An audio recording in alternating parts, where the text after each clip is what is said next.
সারা দেশে বিএনপিকে কেউ পরাজিত করতে পারবে না ইনশাআল্লাহ। রাজনীতি আজকে অনেক নতুন ধারার সৃষ্টি হয়েছে, অনেক নতুন ছেলেমেয়ে যুক্ত হয়েছে। তারা বিভিন্নভাবে আমাদেরকে বিএনপিকে কালার করার চেষ্টা করছেন যে আমরা নাকি আওয়ামী লীগকে প্রশ্রয় আশ্রয় দিচ্ছি, কালার করার চেষ্টা করছে। আমাদের গায়ে একটা ভারতীয় রং লাগিয়ে দেওয়ার চেষ্টা করছে। আসলে কি তাই?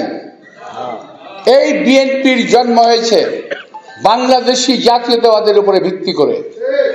বাংলাদেশ জাতীয়তাবাদের বাইরে আর কোনো চিন্তা বিএনপি করে না।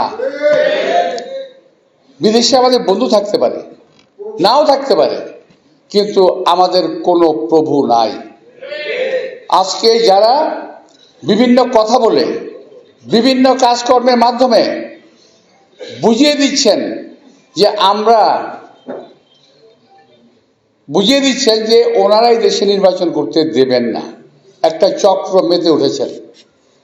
সচিবালয়ে একদল কর্মচারী, কর্মকর্তা ষড়যন্ত্রে লিপ্ত, এই পোস্টিং সেই পোস্টিং, বিভিন্নভাবে তারা নির্বাচনকে অন্যভাবে প্রভাবিত করার চেষ্টা করছে। আমার ভাইরা যারা এখানে আছেন, আমার বিএনপি নেতাকর্মী ভাইরা অনেকেই পোলিং এজেন্ট হবেন, অনেকেই কাজ করবেন, তাদের উদ্দেশ্যে বলতে চাই, আপনারা দয়া করে সাবধান থাকবেন। কোন ষড়যন্ত্রকে আপনারা প্রশ্রয় দেবেন না। যেখানে ষড়যন্ত্র হবে সেখানে প্রতিরোধ হবে, যেখানে ষড়যন্ত্র হবে সেখানে প্রতিহত করা হবে। আর কিছু কিছু ছেলেপেলে আছে যারা উস্কানিমূলক কথাবার্তা বলে, কখনো আমার বিরুদ্ধে বলে, কখনো আমার নেত্রীর বিরুদ্ধে বলে, কখনো আমার দলের বিরুদ্ধে বলে। এই উস্কানিতে উস্কানির ফাঁদে আপনারা পা দেবেন না। আমি কিছুক্ষণ আগে বসে বসে সোশ্যাল মিডিয়া ঘাটছিলাম, তো দেখলাম একটা ছেলে কথাবার্তা বলতেছে, বিভিন্ন রকম কথাবার্তা বলতেছে, বোকার স্বর্গে বসবাস করছে। মির্জা আব্বাসের কি হবে এটা আল্লাহ তাআলা লিখে রেখেছেন, এটা আমি বলতে পারবো না।